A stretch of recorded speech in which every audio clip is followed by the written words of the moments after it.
আসসালামু আলাইকুম গাইস, কেমন আছেন? আলহামদুলিল্লাহ আমি ভালো আছি। এখানে আজকে আমি একটি লাল মুরগি নিয়ে এসেছি। সেটা আমি সুন্দর করে কেটে সুন্দর করে ধুয়ে নিয়েছি। আজকে এই মুরগিটা আমি রান্না করব। কিভাবে রান্না করি সেটাই আজকে আপনাদের সাথে তুলে ধরবো। আপনারা শুরু থেকে শেষ পর্যন্ত আমার সাথেই থাকুন। দেখুন গাইস, আজকে মুরগিটার প্রচুর পরিমাণে তেল হয়েছে। আর এমনি লাল মুরগিতে অনেক তেল হয়, কিন্তু আজকে মুরগিটার ভিতরে অনেকটাই তেল হয়েছে এবং ডিমও হয়েছে। এখানে আমি মুরগিটা রান্না করার জন্য সব আইটেম এখানে আমি সাজিয়ে নিয়েছি, কারণ দেখাতে সহজ হবে, আপনাদেরও কষ্ট হবে না, আমারও কষ্ট হবে না। দেখুন গাইস, এখানে আমি মরিচ বেটে নিয়েছি, এখানেও কাঁচা হলুদ আমি বেটে নিয়েছি, এখানে আদা রসুন আমি ব্লেন্ডার করে নিয়েছি, এখানে আছে সয়াবিন তেল, এখানে আছে আধা কেজি পরিমাণ পেস্ট আমি কেটে ধুয়ে নিয়েছি, এখানে আছে এলাচ, দারচিনি আমি এটা কম নিয়েছি কারণ এখানে আমি গুঁড়ো চিড়াগুলো নিয়েছি এই জন্য। এখানে আছে গরম মশলার গুঁড়ো, এখানে আছে পাঁচমিশালির গুঁড়ো, এখানে আছে কাঁচা জিরে, তারপরে এখানে আছে ধনিয়ার গুঁড়ো, আছে লবণ। এখন এগুলোকে আমি একসাথে মিক্স করে কিভাবে রান্না করি সেটাই আপনাদের কাছে যাব। চলুন চুলায়। দেখতে পাচ্ছেন গাইস, এখানে আমি একটা পাতিল বসিয়ে দিয়েছি। এখানে আমি দিয়ে দিব পরিমাণ মতো তেল, কারণ মুরগিতে এমনিই অনেক তেল। দেখুন গাইস, এখন আমি চুলার আঁচটা একটু বাড়িয়ে দিয়েছি, পরে কমিয়ে দিব। এখন আমি তেল গরম হয়ে গেছে, এখানে আমি দিয়ে দিব গোটা জিরে,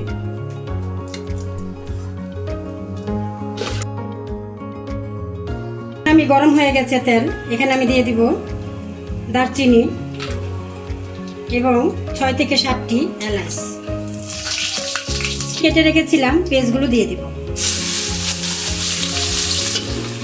এখন আমি হালকা করে এগুলো একটু নেড়ে চেড়ে দিব। এখন আমি এখানে দিয়ে দিব 2 চামচ অনুযায়ী লবণ, কারণ লবণটা দিলে পেস্টটা তাড়াতাড়ি নরম হয়ে যাবে।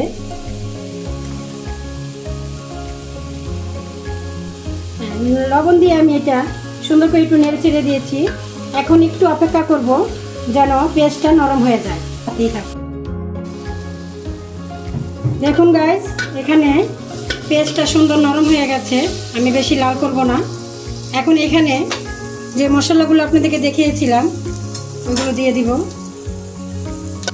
আমি হলুদটা দিব 2 চামচ এবং মরিচটা 2 চামচ দিয়ে দিব। 3 টেবিল চামচ আদা আছে, পুরোটাই দিয়ে দিব।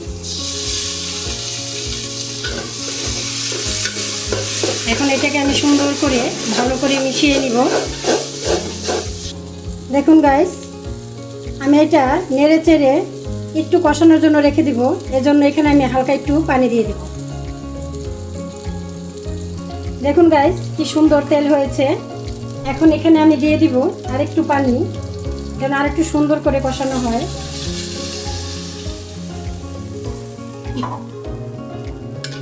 পানিটা দিয়ে আমি এখন একটু নেড়ে চেড়ে দিব। তারপরে 15 থেকে 20 মিনিট এটা আমি একটু সুন্দর করে কষাবো, তারপরে মাংসটা দিয়ে দিব। আপনারা আমার সাথেই থাকুন।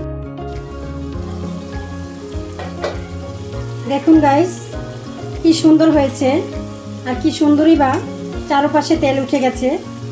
এখানে আমি আরেকটা জিনিস দিব, তেজপাতা একটু ছিঁড়ে দেব।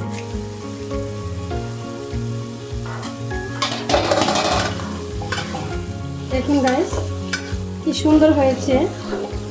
মশলাটা যত কষাবেন ততই তরকারির স্বাদ হবে, মশলা যতই ভালো লাগবে ততই তরকারিও সুন্দর দেখতে হবে।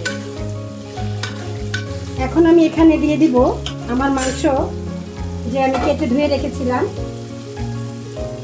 পুরোটাই দিয়ে দিব। তাই আমি এখন দিয়ে দিয়েছি, একটু ভালো করে নেড়ে চেড়ে দিব।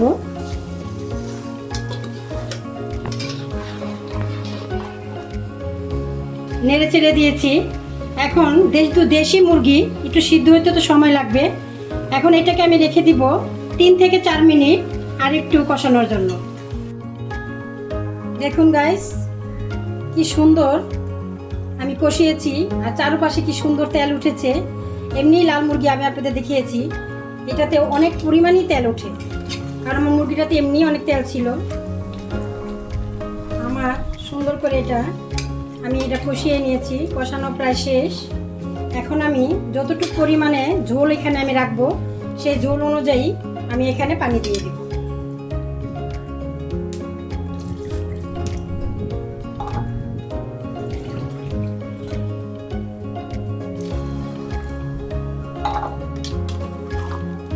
দেখুন গাইস, এখানে আমি 2 গ্লাস পানি দিয়েছি, খুব সুন্দর করে নেড়ে চেড়ে দিয়েছি।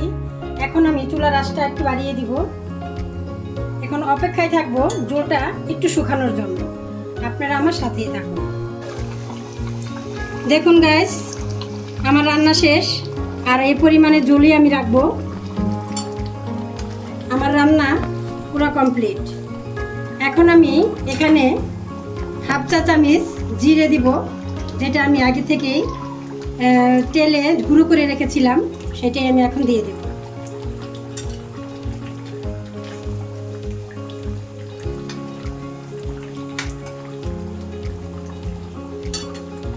আপনারা চাইলে আরও শুকাতে পারেন, আরও ঘন করতে পারেন, কিন্তু আমি আর শুকাবো না।